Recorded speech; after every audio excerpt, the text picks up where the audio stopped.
ambao mmetualika hapa leo. And Baba Askofu, I'm very happy about the sermon that you gave. Hiyo story ya David inanigusa sana. Wale ambao tunadharauliwa, wale tuko pale nje tunasema tunatoka kabila ndogo, hatuwezi kitu. Sisi wale ni kama Daudi, wale Mungu tu atainua wakati wake mwenyewe vile atasema. Mimi nakushukuru sana kwa hayo maombi na mahubiri yako.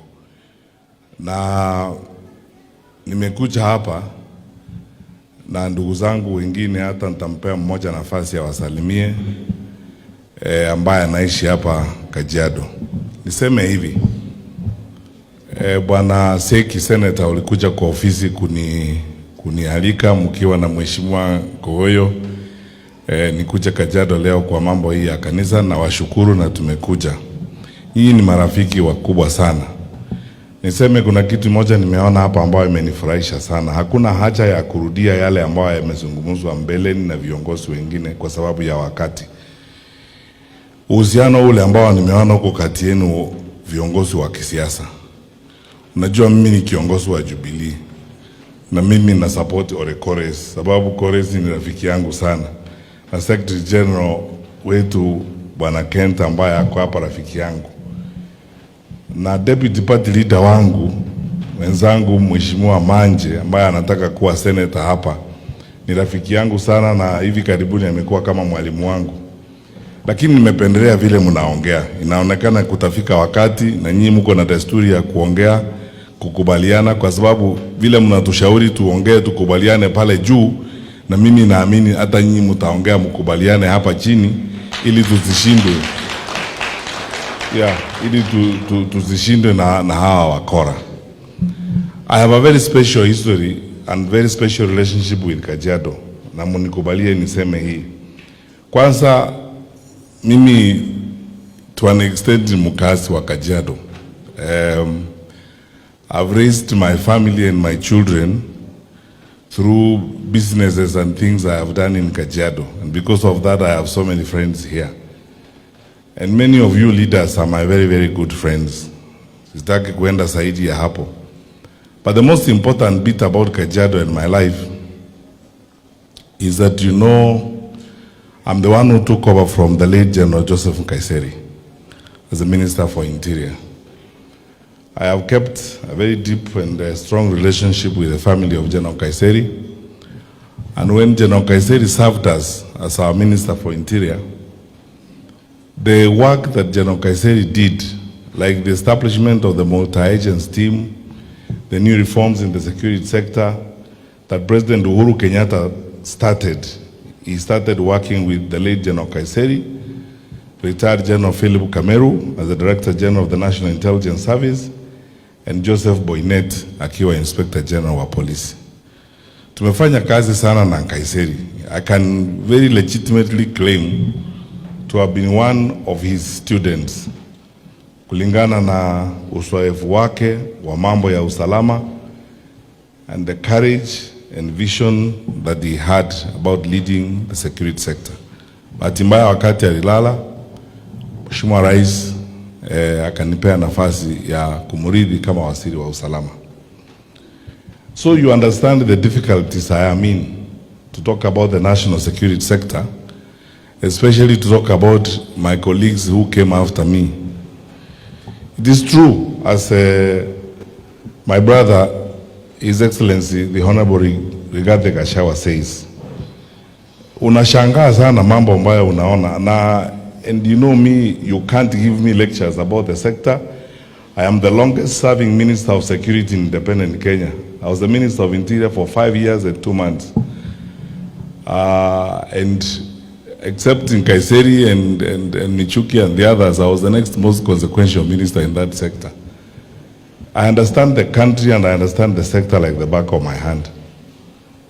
And I want to say this freely. I try to be restrained because you know of the challenges of commenting about an office where you have just served, people have just come after you. But I want to say this.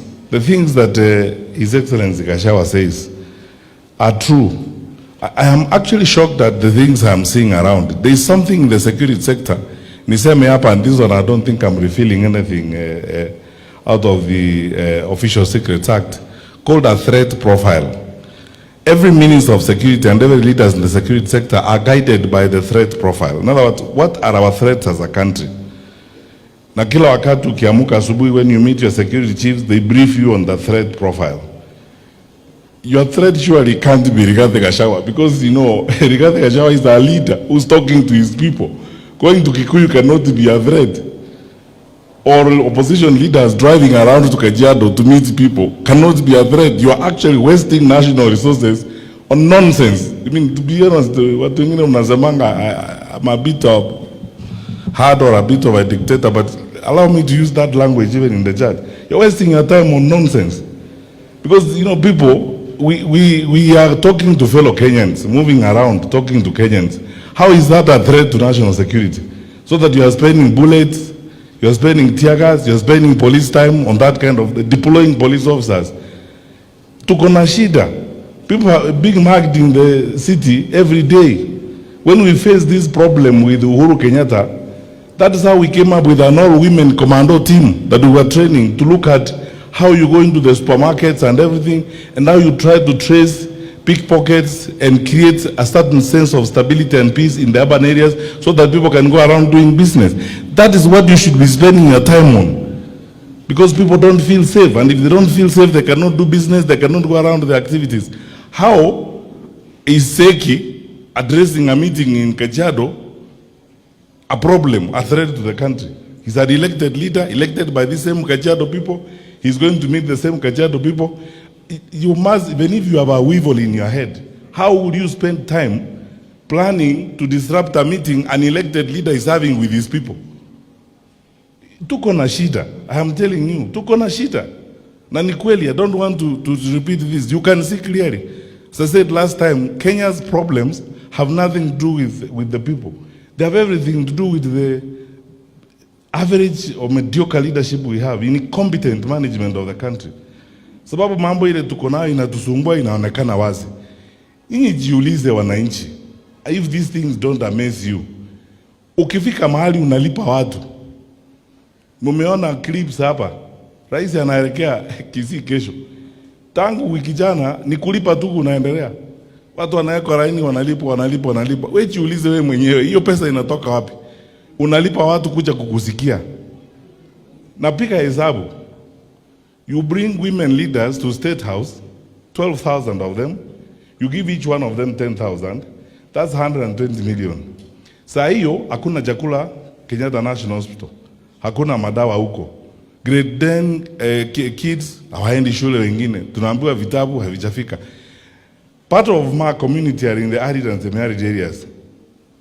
Government papers are the ones that are announcing when they open school next month, 2 million will be in danger of not accessing education because the government cannot raise the 4.8 billion for school feeding program. Hii State House iko ya kupewa wakorino 3,000 kila mtu. Lakini watoto hawaendi shule. Our priorities are not even upside down. They are worse than that. Sasa wananchi, I'm telling you the truth because you wonder, are we okay? Are we normal? Are these normal people doing these kinds of things? As Eugene said, we served in the National Security Council. Focus on the threat profile. Al-Shabaab, the drugs that they are allowing through Mombasa, and what they are doing to our children. That is the threat. How is Ngogoyo a threat? He is going to a meeting to address people who elected him. At the end, in fact, if you want to come to Kajiado tomorrow, tutaondoka leo. We are not eating Kajiado. We will leave it all here. You can also come tomorrow and talk to the people of Kajiado if you want. Yani Rigathi kwenda Kikuyu, aendi kukula Kikuyu iishe. You can go back to Kikuyu tomorrow and talk to the same people yourself. So why would you deploy police officers kututupa tear gas na kutupiga risasi? Because if I don't understand what this is all about. Jameni, tuko na shida. Lakini niwaambie hivi, msife moyo. I want to give you hope. Tuko na mpango. Tumejipanga. Tunataka kubadilisha serikali. We want to give Kenya a trustworthy government, a responsible government. Serikali ambayo itasema maneno ya kuaminika. na tena tuko tayari kufanya kazi na nyinyi. We will not go into those stories of, paying people, harassing people and so on and so forth. Tunawaombea mema. Sisi tunaheshimu viongozi. Tunaheshimu rais wa nchi na viongozi wote. Tunashangaa, what we are talking about is tunashangaa yale ambayo tunaona yanafanyika. It's very difficult to talk about these things because I was in the security sector before and we saw these things happen. That's why I keep saying, I would remind my brothers and sisters in that sector, focus on the threat profile of the country. And I'm sure even if you looked at that profile between number 1 and 10, you will not see Kakuya on the list. You will not see Jane Kihara on that list. These are elected leaders. When they go out, they are going to meet people. That is not what you should spend your time on. Pull resources together and get pickpockets and muggers from the streets of Nairobi. Get criminals out of the way. And finally, this one is, I think, for me, duty to say. I've said this before. In the words of the generals I worked with, including General Kaiseri, our country, hii nchi yetu, hatuna risasi ya kupiga wananchi milioni 55. We don't have bullets for 55 million Kenyans. So you can't shoot your way to anything you want. These things are just temporary. Harassment, kututupa risasi, kutukimbiza kwenda Limuru, kutorosha kutoka Kikuyu, is temporary. Na tumeona hii mambo mingi. I have not seen a country or a government that has used violence as a tool of political mobilization and survived. So take this free advice from all of us, given very humbly, very honorably, and very sincerely. My brothers and sisters, let us save Kenya and let us serve our country. And for those of you who are in office, we respect you, we wish you well, but please serve well, serve with dignity, and be proud of it. I don't think ever in my life that I would like to stand somewhere and talk about someone who has taken over the office I held. But sometimes I feel a little bit shy to say these things, but it's frustrating. That is not the threat profile. Focus on the things that are a real threat to Kenya. Mheshimiwa Thango akienda Kiambu, Kikuyu is in Kiambu, he's an elected senator in Kiambu. He's going to talk to people who elected him. How is that a threat? So that you actually wake up in the morning and deploy. And even to spend time planning or discussing what you're going to do with a senator meeting his people is actually a waste of time. Mwambie aenda aongee. Na hata akienda Kikuyu aongee kuanzia saa 3 mpaka jioni. Kikuyu will also be there. You can also go back there the following day and talk to those same people in Kikuyu. Wale ambao mnataka kusumbua huku leo njiani mahali tunataka kwenda kuongea. We are not taking Kajiado away. Tutaongea na wananchi wa Kajiado. Kajiado itakuwa hapa. Kuja na wewe kesho na next week, hata hii kanisa iendi mahali. Unaweza kuja pia na wewe ukae hapa uombewe na hawa wazee.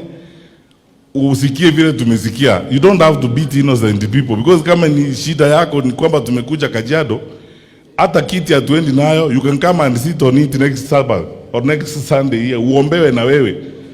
Tuache this primitive behavior of government, where you are misusing resources and behaving primitively, hurting people. Tunapanga vile unaenda kusumbua mtu na ni mtu amechaguliwa na watu. Sisi hakuna kitu tunaenda kufanya na wale wananchi. Tunaenda kuongea nao, tuwaambie vile mmeshindwa kazi na tuwaombe kura yao watupigie kura mwaka ujao. Ukitaka kujitetea, rudi hapa nawe ujitetee. Kwanza sisi ni waangwana, hatutapanga watu wakutupe mawe. Sisi tutakuombea na tumwambie Bishop akitaka arudie ile sermon ametupea leo, akurudie pia na wewe. Ama namna gani? Yeah, kuja Kajiado next week. I don't think Bishop has a problem repeating that sermon. Na wewe akurudie hiyo sermon pia. Uisikie pia, uone kama we have not broken the law and we have not done anything. Mungu awalinde watu wetu wa Kajiado. Na mjue Kajiado hii. I agree with what my brother, His Excellency Gashawa said. Members of this church, including my brother Senator Seki, thank you for building this sanctuary for the Lord.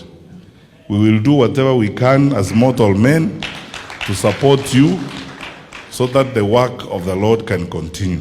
and continue praying for all of us, including those ones who are tear gassing us and shooting at us. Who knows, maybe after today's prayers ya Wakolino anaweza kubadilika. You know, who knows? We are still faithful and we still believe. Lakini muambie hivi, tunataka amani, we want our country to be stable and to remain. But believe you me, I was in the security sector for that long. Evidence of state failure. Ukiangalia serikali ikienda namna hii, hapa sasa unaona tumeanza mwisho wa mambo. Eti unalipa watu kuja kukusikia. Zamani rais akiingia mahali, watu wanawacha kila kitu, wanaenda kusikia mkubwa wa nchi. Sasa siku hizi ni kulipwa, tulipwe uende usikizwe. Hii inakuwa shida, na tuambiane tu ukweli badala ya kudanganyana hapa. Hii mambo imekuwa ngumu na tunaenda kila mahali in the country. You ask yourself the question, kura zenu iko wapi? Hakuna kura. Na sasa mmeona kupiga watu na kusumbua watu ndio namna ya kupata kura. Even that one you will not get. So be honest with yourselves and be good people and live a decent life and organize yourself nicely to live peacefully, because those of us who are here in the opposition, when we form government, we will be focusing more on cleaning up the mess that you have left behind. You have left too much mess.